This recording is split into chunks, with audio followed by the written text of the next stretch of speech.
Te damos la bienvenida a EPE Agro, un proyecto sonoro centrado en el sector agroalimentario de España creado por Europa Press. Cada mes encontrarás una nueva entrega con la que estar al tanto de la actualidad y profundizar en las numerosas aristas de un sector fundamental en la economía del país. Lo haremos con un repaso de las noticias más destacadas y de la mano de sus protagonistas que pasarán por nuestros micrófonos.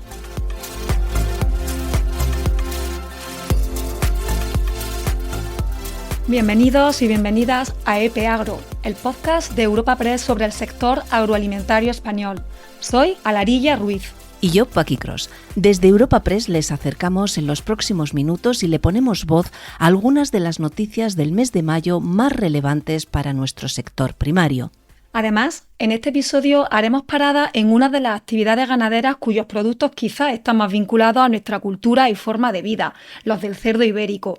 Y en la sección del silo hablaremos de un pulverizador patentado por investigadores de la Universidad de Jaén que reduce hasta un 70% la pérdida de fitosanitarios en los cultivos.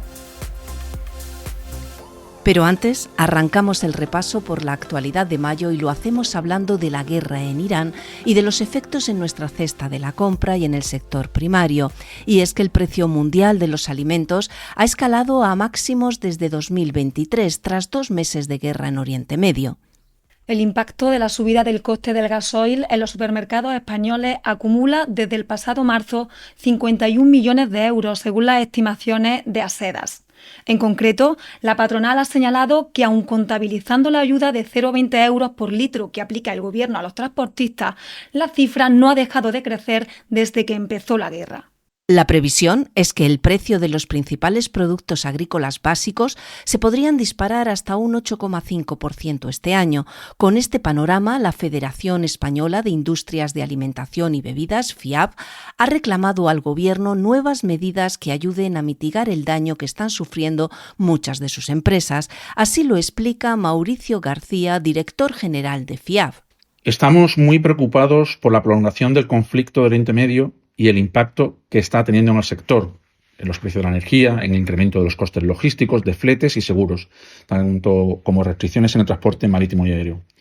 Confiamos y deseamos una próxima solución de la crisis y valoramos muy positivamente las medidas adoptadas hasta ahora por el Gobierno, pero desde FIAB creemos que se deben adoptar otras nuevas que ayuden a mitigar el daño que están sufriendo muchas compañías. Consideramos prioritario el establecimiento de un mecanismo de ayudas directas que permita compensar el incremento extraordinario de los costes derivados de la guerra y equilibrar la presión fiscal y administrativa a la situación actual, por lo que solicitamos una suspensión temporal del impuesto sobre los envases de plástico no reutilizables. También consideramos importante que se facilite el acceso a las materias primas y suministros amenazados por el conflicto, que se adopten medidas de apoyo a la exportación y al comercio internacional, así como que se promuevan instrumentos que permitan proteger el empleo en el sector, en el actual contexto de elevada incertidumbre.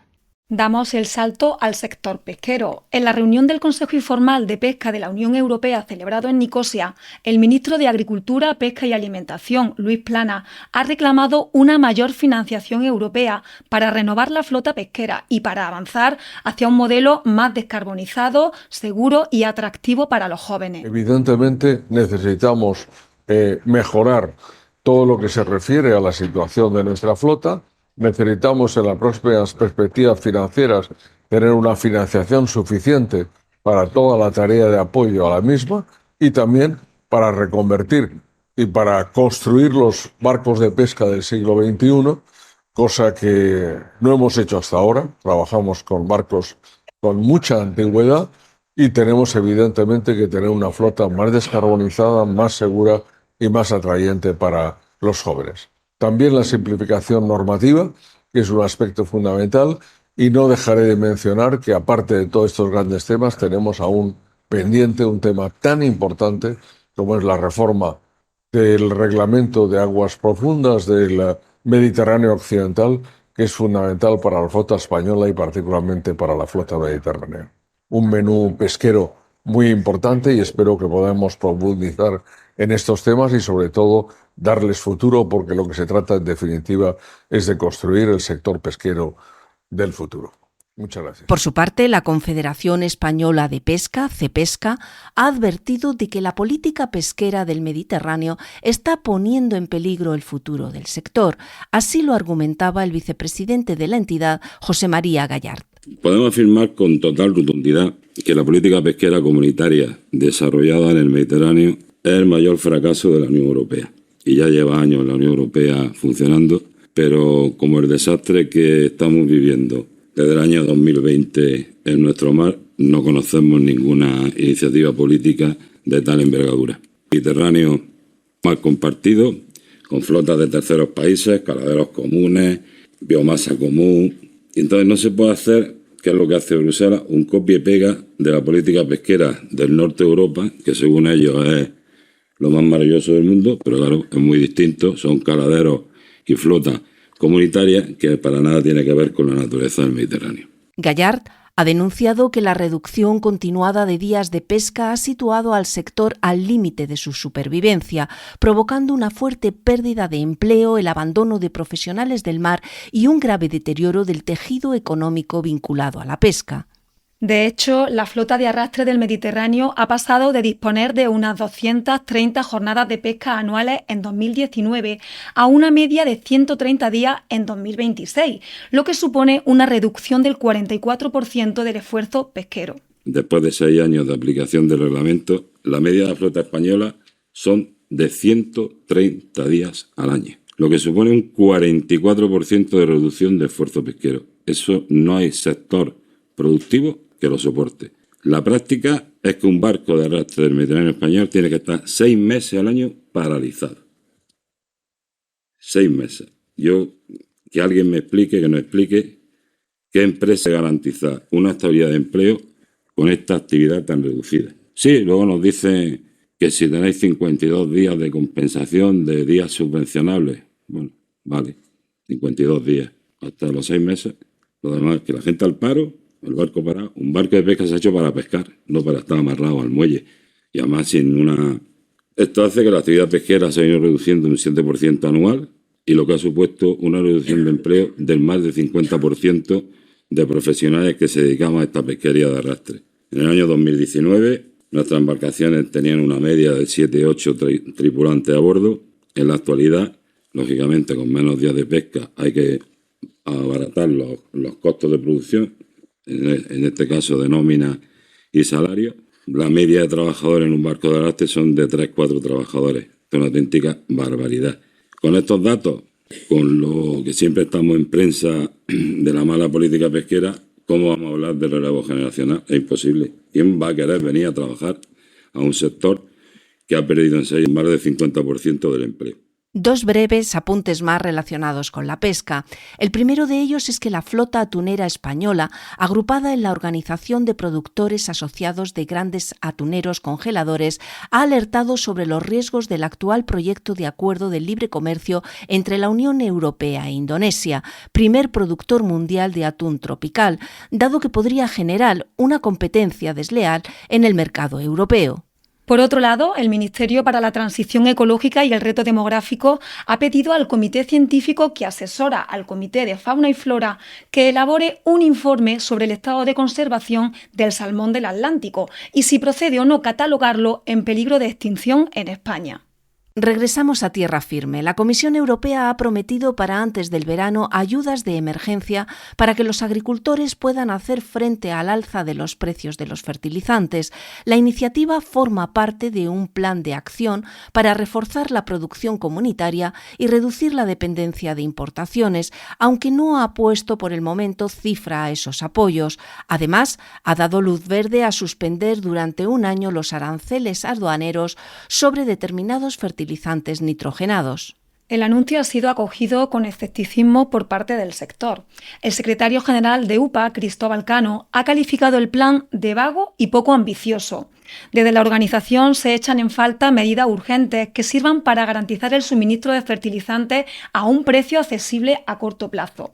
Escuchamos a su responsable. Puede ser que Europa sustente su sistema productivo en unos fertilizantes nitrogenados elaborados a base de un gas natural que no tenemos, un gas natural que además está vinculado a cadenas logísticas que se han visto vulnerables ante cualquier conflicto bélico o ante cualquier complejidad geopolítica, y por tanto hay que reorientar ese modelo productivo hacia una fertilización basada en fertilizantes orgánicos, basada en fertilizantes que utilicen los restos de nuestras cosechas, los residuos agrícolas, los subproductos agrarios en abonos para nuestro campo, en nutrientes para nuestros cultivos. Y ahí tiene que ser la ciencia, la investigación, la que abandere esa revolución verde de unos fertilizantes, que dejemos por un lado los de síntesis a base de gas natural y apostemos por unos fertilizantes de más cercanía y que reduzcan esa dependencia sobre el gas natural que tiene el sector agrario europeo. No dejamos la Comisión Europea, puesto que ya se ha dado luz verde a las ayudas públicas previstas por el Gobierno de España para apoyar con 1.500 millones de euros a agricultores afectados por los daños causados por los temporales e inundaciones de principio de año en Andalucía y Extremadura. Este programa de ayudas estará en vigor hasta diciembre de 2026 y tendrá por objetivo evitar el cierre de explotaciones y preservar la producción agrícola. Ya se ha publicado la orden del Ministerio de Hacienda por la que se reducen los índices de rendimiento neto en el sistema de estimación objetiva del impuesto sobre la renta de las personas físicas de 2025 para agricultores y ganaderos. Es lo que se conoce como el sistema de módulos. Se estima que el conjunto de las reducciones contempladas en la orden supone una rebaja de la base imponible del IRPF de unos 825 millones de euros. También se ha conocido este mes que el Gobierno de España mantendrá estable el presupuesto para los seguros agrarios en 2026 con 315 millones de euros, la misma cantidad con la que subvencionó la contratación de pólizas en 2025. La industria española de alimentación y bebidas registró cifra récord de exportaciones en 2025 tras alcanzar los 52.564 millones de euros. Supone un incremento de casi el 3%, mientras que aumentaron un 4,8% en volumen. Estados Unidos se mantiene como el primer destino fuera de la Unión Europea, aunque las exportaciones se desplomaron un 9,6% debido a la ofensiva arancelaria de la administración Trump. Seguimos en el exterior y nos trasladamos a China, donde Aceites de Oliva de España ha vuelto a lanzar una nueva campaña de promoción en el mercado con mayor potencial de crecimiento del mundo. La campaña ha contado con acciones promocionales en 200 supermercados y una acción en Shanghái con la proyección de la imagen de Aceites de Oliva de España en uno de los rascacielos más emblemáticos de la ciudad. Así lo explica Teresa Pérez, gerente de la Interprofesional del Aceite de Oliva Español. El mercado chino es un mercado floreciente. Desde principio de siglo hemos crecido desde exportar apenas 156 toneladas a superar las 46.000 en el año 2022. Es un mercado que, no siendo un mercado maduro, se ha resentido por los precios elevados de las últimas campañas y en estos momentos estamos recuperando ese consumo y ese comercio. El eslogan de esta campaña es una gota de aceite de oliva de España para mejorar día a día. Es un eslogan que invita a consumir los aceites de oliva todos los días, apuesta por esa versatilidad del uso del producto, tanto en frío como en caliente, incorporado a los platos típicos chinos. Ya estamos, de hecho, en supermercados, vamos a hacer promoción en más de 200 tiendas, a la vez que vamos también a promocionar el consumo del producto en gimnasios y, por supuesto, una actividad estrella que está siendo la promoción en exteriores en un lugar emblemático de Shanghái, en Debun, en el edificio Aurora, donde está la publicidad de Aceites de Oliva de España. Esto acompañado de esta actividad en Sial, donde estamos dando visibilidad a todas las referencias de Aceites de Oliva de España ya presentes en el mercado, para poder fomentar su consumo y sus ventas. Y así ven los consumidores chinos al aceite de oliva español. En mi familia utilizamos el aceite de oliva de España desde hace aproximadamente un año. Lo hemos probado y nos gusta porque realza y da un toque ligero a los platos y de hecho descubrimos que con los dumplings fritos nos gusta muchísimo cómo queda. Entonces he venido aquí a tratar de descubrir alguna nueva forma de utilizarlo, combinarlo con nuevos platos. Y, por ejemplo, acabo de descubrir que con los noodles fritos con cebolla, que es un plato típico chino, está buenísimo. No dejamos China porque el Gobierno de España y el del gigante asiático han suscrito un memorando de entendimiento para impulsar la cooperación en materia de certificación de productos ecológicos. Este documento incluye un plan de trabajo para desarrollar la cooperación en seguridad alimentaria y facilitar también la exportación de fórmula infantil. Ya en España, el Ministerio para la Transición Ecológica y el Reto Demográfico ha expuesto a información pública el informe sexenal del lobo, que incluye, entre otros documentos, el censo. Este indica que hay 333 manadas en España, cifra que está por debajo del criterio de la Comisión Europea de 500 manadas para que se considere que la especie está en un estado de conservación favorable. El ministro de Agricultura, Pesca y Alimentación, Luis Plana, ha defendido que la coexistencia de la ganadería extensiva y los grandes carnívoros, en particular el lobo, debe basarse siempre en un criterio científico y de legalidad. A su juicio, hay que convertir la gestión del lobo en un tema de solución y diálogo. Yo creo que aquí la clave está en el diálogo entre la Administración General del Estado y las comunidades autónomas en el marco del plan de gestión a medio y largo plazo. Es lo que estamos haciendo. Ustedes en el País Vasco en 2024 elaboraron un plan de gestión. Yo creo que se trata de adaptarlo a las nuevas condiciones y también quiero subrayar que tanto la política agrícola común y particularmente el FEADER como el propio seguro agrario dan instrumentos para proteger a los ganaderos en estas situaciones. Estoy de acuerdo con usted, el problema no es solo económico, también es psicológico y profesional y evidentemente tenemos entre todos no convertir ese tema en un tema polémico, sino en un tema de solución y evidentemente de diálogo. Por último, y a modo de titulares, les contamos también que la campaña de cereza ha arrancado a nivel nacional, principalmente en Extremadura y Aragón, donde las variedades tempranas se han visto afectadas por el granizo y las lluvias. Se espera que las variedades tardías permitan recuperar la producción prevista y se confirmen las estimaciones positivas del inicio de campaña. La Comisión Europea ha planteado cambios en el alcance del reglamento contra la deforestación que incluyen la exclusión de artículos como el cuero y la incorporación de otros derivados como el café soluble o algunos productos del aceite de palma. La bóveda global de semillas, ubicada en el archipiélago noruego de Svalbard, ha sido galardonada con el Premio Princesa de Asturias de Cooperación Internacional 2026. Hasta la fecha, almacena más de 1,3 millones de muestras de semillas de alrededor de 6.300 especies de plantas.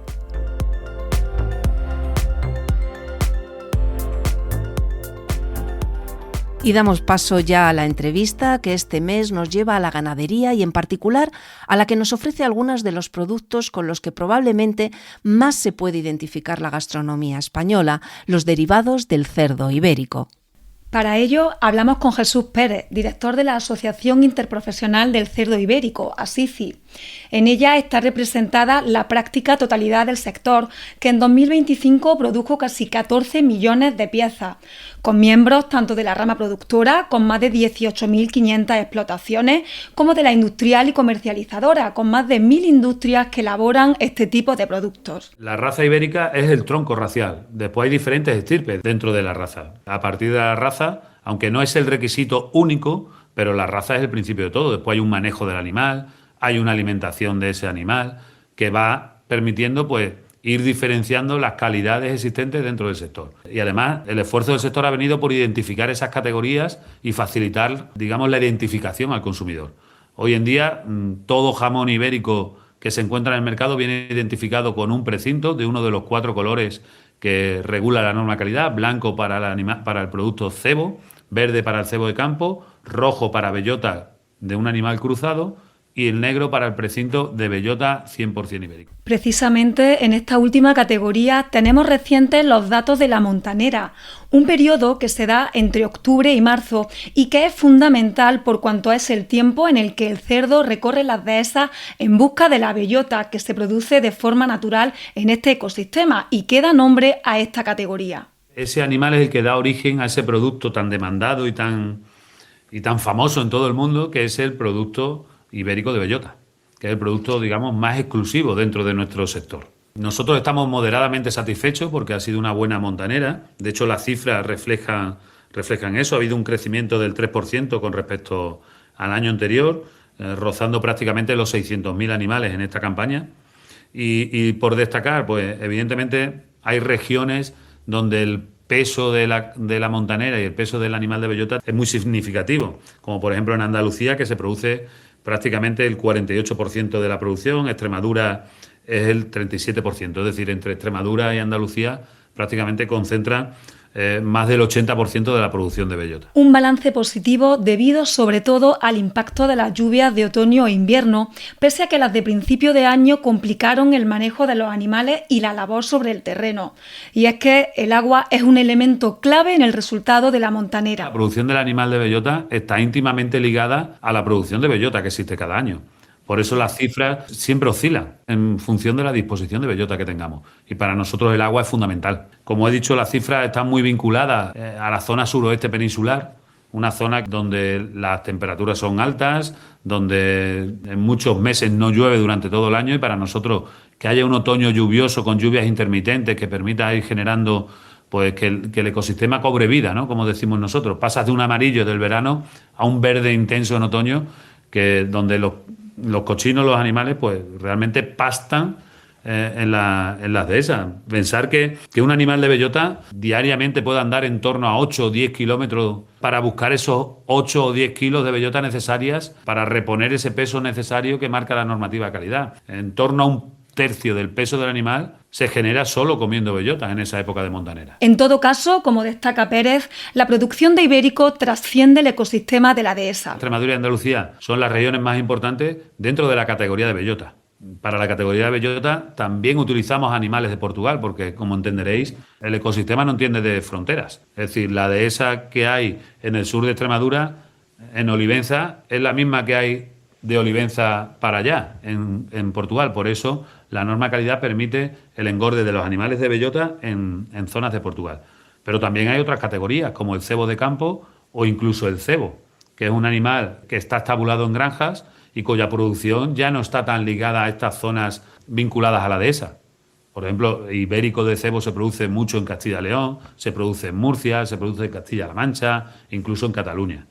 Con lo cual, el área de influencia del sector ibérico trasciende lo que es el ecosistema de la dehesa. Eso sí, sea cual sea el modo de producción de estos productos ibéricos, todos cuentan con precintos que garantizan su excelencia, algo para lo que es fundamental el trabajo que el sector viene realizando en materia de control y de trazabilidad. Tenemos un sistema de trazabilidad que garantiza la trazabilidad completa de todas las piezas que salen al mercado, identificando cada animal que nace, sabiendo quiénes son sus padres, y a partir de ahí empezando todo el proceso de producción con un sistema de trazabilidad donde se registran toda la información según va avanzando el proceso de producción y que termina en la identificación de una pieza con un precinto que llega al consumidor.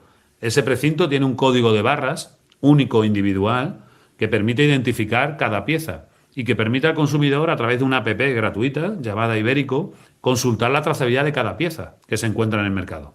Nosotros somos conscientes de que tenemos un producto muy especial entre manos y lo que venimos trabajando en los últimos años es en garantizar la excelencia del producto. No hay que olvidar que el jamón ibérico es un alimento que se produce bajo el amparo de una ley. Hay un Real Decreto que regula cuáles son las condiciones mínimas que se deben cumplir para que ese producto pueda denominarse ibérico. Desde reposiciones, pesos mínimos de canales, edades, alimentaciones, tiempos mínimos de curación. Es decir, es un proceso que está totalmente garantizado. Además, también en el ámbito de la calidad existen 4 denominaciones de origen en el sector del ibérico. Existen 4 denominaciones de origen dentro del sector ibérico, cuya producción está eminentemente vinculada con el territorio. Hablamos de la denominación de origen de Guijuelo, Dehesa de Extremadura, Pedroches y Jabugo. Dentro del sector ibérico, digamos que las producciones de denominaciones de origen son la punta de lanza. Es el producto más exclusivo que hay dentro de nuestro sector. Son producciones muy limitadas y en su inmensa mayoría vinculadas con las producciones de bellota y con esas zonas de influencia donde están esos consejos reguladores. Entre estas entidades se han abierto diferencias en relación al grado de raza ibérica que deben llevar los productos para su catalogación, con una DO Guijuelo que ha planteado una indicación geográfica protegida para embutido que contempla su reducción. Algo que rechazan Jabugo, Pedroche y Dehesa de Extremadura al entender que puede implicar una merma en la calidad y tener impacto en el consumo. Desde Asici se señala la autonomía de las denominaciones, aunque se apela a la cooperación para que el sector siga creciendo. Los consejos reguladores de las denominaciones de origen son soberanas en sus decisiones. Nosotros lo que sí insistimos en que hay un marco normativo y que hay que respetar el marco normativo. A partir de ahí, cada consejo regulador, como digo, es soberano. son apuestas estratégicas por líneas de comercialización distintas. Hay quien apuesta por ir al porcentaje racial máximo, es decir, ir a basar todo en el 100% de la raza y vinculado a la dehesa. Y hay quien estima que hay otras consideraciones que tienen importancia, como los tiempos de elaboración, las características del producto, y que no solo está fijada la calidad del producto con la raza.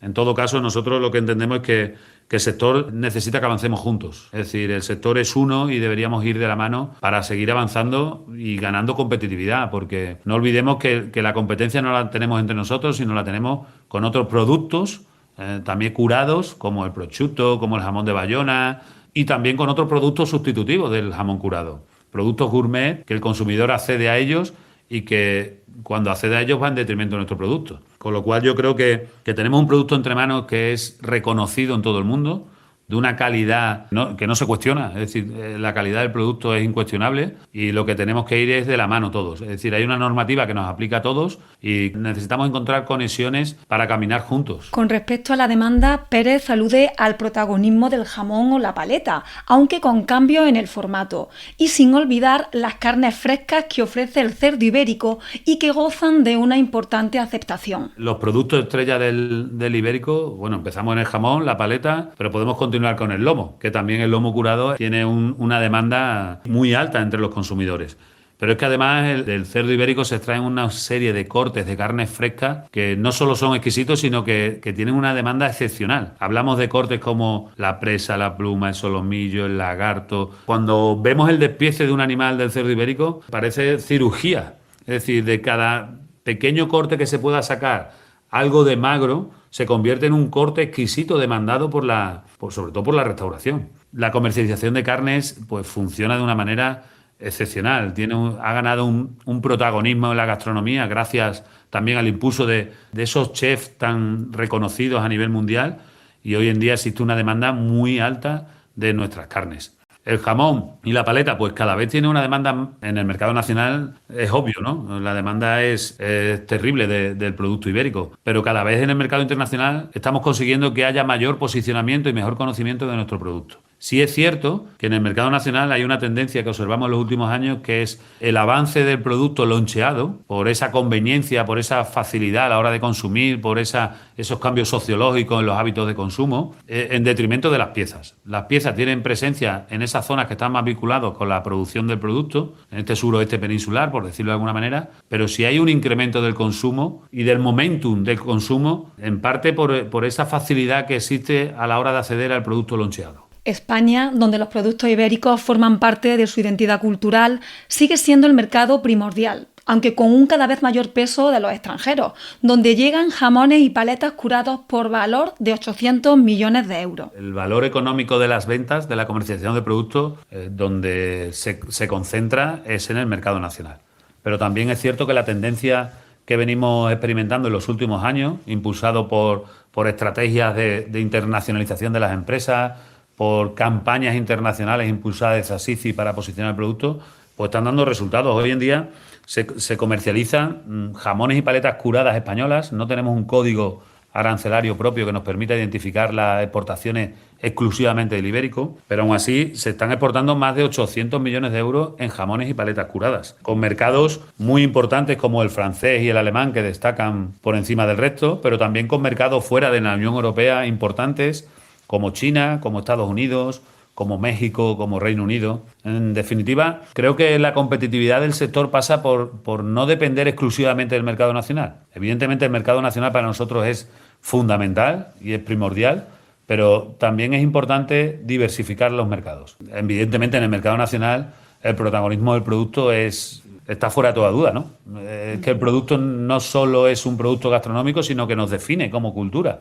Es decir, ibérico está muy vinculado con lo que somos en España y evidentemente el sector aprovecha ese vínculo cultural y emocional que tiene el producto con el consumidor. Con ese objetivo de abrir nuevos mercados, SASICI mantiene una potente apuesta por la difusión de los productos ibéricos sobre la base de 3 pilares: promoción, información y formación. Desde el año 2018 hasta el día de hoy, SASICI habrá invertido más de 27 millones de euros en campañas publicitarias en todo el mundo. Están centradas en 3 grandes ejes. Por un lado, la promoción, Por otro lado, la información y, por último, la formación. Es decir, nosotros necesitamos, sobre todo en los mercados internacionales, que el prescriptor conozca nuestro producto, sepa el valor que tiene nuestro producto, cuáles son los rasgos diferenciales de nuestro producto, para que lo pueda transmitir al consumidor. Pensar que nosotros estamos mimando un producto durante 5 o 6 años antes de que salga al mercado. Pero el momento en el que el consumidor entra en contacto con nuestro producto, estamos en manos del prescriptor, ya sea restauración, ya sea hostelería, ya sea un cortador de jamón. Necesitamos que esos prescriptores conozcan el producto. Pero es que la promoción en Assisi se ha convertido en uno de los grandes ejes estratégicos de trabajo. Pensar que nosotros estamos haciendo campañas de promoción actualmente en China, en Japón y en Reino Unido, pero hemos presentado nuevos programas a las convocatorias de la Unión Europea para hacer campañas en Francia, en Alemania, en Italia, en Corea del Sur, en Reino Unido. Y cuando hablamos de campañas promocionales tenéis que pensar en el más amplio concepto de la palabra. Es decir, hacemos relaciones públicas, hacemos misiones inversas, hacemos campañas publicitarias en grandes formatos, en soportes exteriores, tranvía, autobuses en Londres, pero también hacemos acciones formativas para prescriptores, tenemos presencia en ferias comerciales. En definitiva, la promoción se ha convertido, digamos, en uno de los grandes pilares de Assisi, porque entendemos que la competitividad del sector pasa porque los mercados internacionales tengan cada vez mayor presencia en el balance de nuestras empresas. Este trabajo, sin embargo, se está viendo condicionado en los últimos tiempos por un escenario internacional que no es positivo y en el que además se debe lidiar con los efectos de la aparición de la peste porcina africana en Cataluña. Lamentablemente, el contexto geopolítico que nos encontramos no es favorable. No es favorable por varios motivos. Por un lado, por la improvisación. Nos levantamos un día con una noticia, la semana siguiente es otra noticia, un conflicto. Hay guerras arancelarias en el que los productos gastronómicos se utilizan o productos agroalimentarios se utilizan como moneda de cambio. Lo hemos sufrido con China con el tema de los coches europeos. Sufrimos las guerras y cómo afecta eso al mercado, no solo ya del petróleo. Hay que pensar en los fertilizantes, en las materias primas. En definitiva, muchas veces el contexto geopolítico no ayuda, pero aún así las cifras del sector siguen creciendo de manera sostenida. Que quizás si no hubiera ese contexto geopolítico tan adverso, esas cifras pues serían mayores, eso es evidente, pero también nos afecta otro tipo de cosas como la aparición de la peste porcina africana en Cataluña. Aunque no está en el cerdo doméstico, en cuanto se detectó el brote, España pierde la categoría de estar libre de peste porcina africana y eso empieza a afectar a los acuerdos comerciales entre países. De tal manera que actualmente, por ejemplo, tenemos 2 mercados que son prioritarios para nosotros totalmente cerrados, que son México y Japón. Y ahora mismo no podemos exportar productos porcinos a esos 2 mercados. Entonces, la incertidumbre geopolítica unida a la aparición de la PPA genera un contexto pues, de incertidumbre. Cuando una empresa apuesta o un sector apuesta por internacionalizarse, es un proceso o es un proyecto estratégico a varios años. Con lo cual, todo este ruido que nos va cambiando la línea no es positivo. La internacionalización es precisamente uno de los retos que el sector tiene por delante, junto con otros como el relevo generacional, la mano de obra o una excesiva burocracia que puede afectar a los modelos de producción.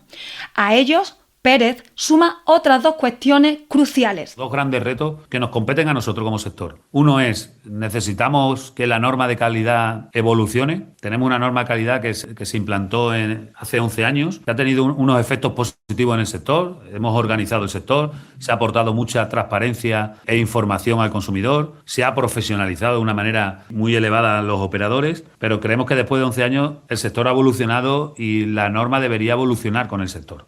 Y por otro, el segundo gran reto que tenemos es la protección del término ibérico. Necesitamos una figura, sea una figura de calidad tipo IGP o sea alguna otra figura, que nos proteja y que vincule la producción de ibérico exclusivamente a la península ibérica. Que evitemos que en cualquier país del mundo pueda producirse un jamón que se llame ibérico, porque cuando hablamos de producto ibérico no hablamos solo de la raza, que es fundamental. También hablamos de ecosistemas, hablamos de manejo, hablamos de tiempos de curación. Entonces entendemos que lo que el mundo entiende como jamón ibérico o como producto ibérico debe estar vinculado a la península, que es donde realmente se ha producido y se ha cargado de valor. Un valor, el de la tradición, que no es incompatible con la innovación.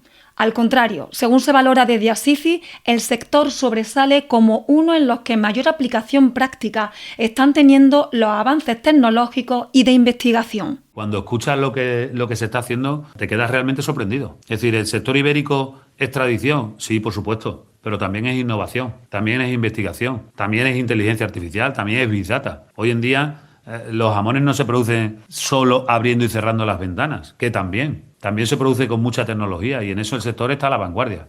En la parte que nos compete a nosotros tenemos implantado un sistema de trazabilidad que es pionero en cualquier sector agroalimentario europeo. No existe un sistema de trazabilidad que garantice cada jamón que sale al mercado en base a toda la información de trazabilidad de la cadena y que todo eso esté soportado digitalmente y que todo eso, el reto es aplicarle Big Data, inteligencia artificial para que se convierta en información de valor para el sector, pues creo que eso es un sistema innovador que no existe en ningún otro producto agroalimentario. Pero es que las empresas están haciendo un esfuerzo tremendo en adaptarse a las normativas, ya sean medioambientales, sanitarias, pero también están innovando para que el producto sea cada vez mejor, para que el producto cada vez la calidad que tiene el producto sea percibida por el consumidor. En innovación hay verdaderas fantasías haciéndose actualmente en las fábricas. Con estos mimbres y el valor diferencial que poseen los productos del cerdo ibérico, la Interprofesional confía en un prometedor futuro para el sector desde el compromiso también de todos sus eslabones. Partimos de una ventaja competitiva que es el valor diferencial de nuestro producto. A partir de ahí creo que el sector en los últimos años está haciendo un trabajo muy importante para garantizar esa calidad al consumidor, para transmitirle confianza y credibilidad al producto. Y creo que el futuro, el gran reto del sector es, digamos, proteger ese término ibérico, vincularlo con lo que hacemos a la península ibérica. Y creo que el futuro no puede ser más que optimista. El silo. Abrimos por último nuestra sección del silo que nos lleva hasta la Universidad de Jaén, donde han patentado un pulverizador de aire que optimiza la proyección de fitosanitarios como fertilizantes, agroquímicos y plaguicidas en cultivos. Este método, probado en olivares y con un ahorro energético del 85% respecto a los sistemas convencionales, asegura la entrada del compuesto químico al producirse a una distancia muy pequeña de la hoja, evitando así que caiga al suelo o sea arrastrado por el aire. El investigador Juan Antonio Almazán explica el porqué de este invento. Y uno de los problemas que más nos preocupa es el uso de los productos fitosanitarios, porque una parte importante del producto que tratamos de aplicar ni siquiera llega al cultivo, sino que se pierde o bien en el suelo o bien a través del aire, generando con ello un impacto ambiental y un coste económico innecesario, tanto para el medio ambiente como para nuestros agricultores. Así funciona el nuevo pulverizador. La idea es bastante sencilla. En los equipos convencionales el producto tiene que recorrer una gran distancia desde el centro de la hilera hasta alcanzar el árbol. Y una parte importante del producto o cae al suelo o bien se la lleva el aire. Claro, al tener que lanzar el producto de una distancia tan alejada del propio árbol, es muy difícil que todo el flujo de aire incida exactamente sobre el árbol, sino que al final pues, una parte quedará en el suelo y otra parte se lanzará al aire, ¿no? Que es lo que conocemos como deriva. Y esto es especialmente relevante en plantaciones tradicionales como las que tenemos en Jaén, en nuestro olivar, donde las separaciones de árboles puede ser de hasta 12 o 14 metros. Así nosotros hemos diseñado un sistema que acerca los elementos de pulverización hasta el árbol y de esta forma podemos incluso adaptarnos a la geometría de la copa. Así conseguimos dirigir mejor tanto el aire como las gotas de productos fitosanitarios. Aunque hasta ahora ha sido probado en olivos, el sistema también es aplicable a otro tipo de cultivos, como cítricos, almendros, viñedos o cualquier otro tipo de frutal, independientemente de la separación entre las hileras que haya y del tamaño y de la forma del árbol. Aunque hasta ahora ha sido probado solamente en olivos, que es nuestro cultivo estrella aquí en la provincia de Jaén, el sistema también es aplicable a otro tipo de cultivos, como cítricos, almendros, viñedos o cualquier otro tipo de frutal, independientemente de la separación entre las hileras que tengamos y del tamaño y forma del árbol. Al final el objetivo es tener un sistema versátil que se aplique a los distintos tipos de cultivos. Y a día de hoy, actualmente, seguimos trabajando en nuevas líneas relacionadas con este pulverizador, incorporando sensores de inteligencia artificial para que en un futuro este tipo de máquinas puedan ajustarse automáticamente a cada árbol y a las condiciones reales de cultivo.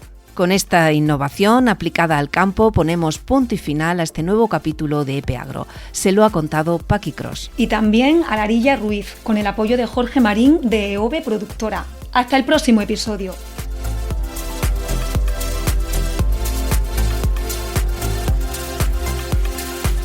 Puedes consultar toda la información sobre estas noticias en la descripción de este capítulo y a través de nuestra web europapress.es. Encontrarás un enlace para suscribirte a este podcast a través de tu aplicación preferida en europapress.es/podcast, donde también encontrarás el resto de programas de nuestro catálogo sonoro.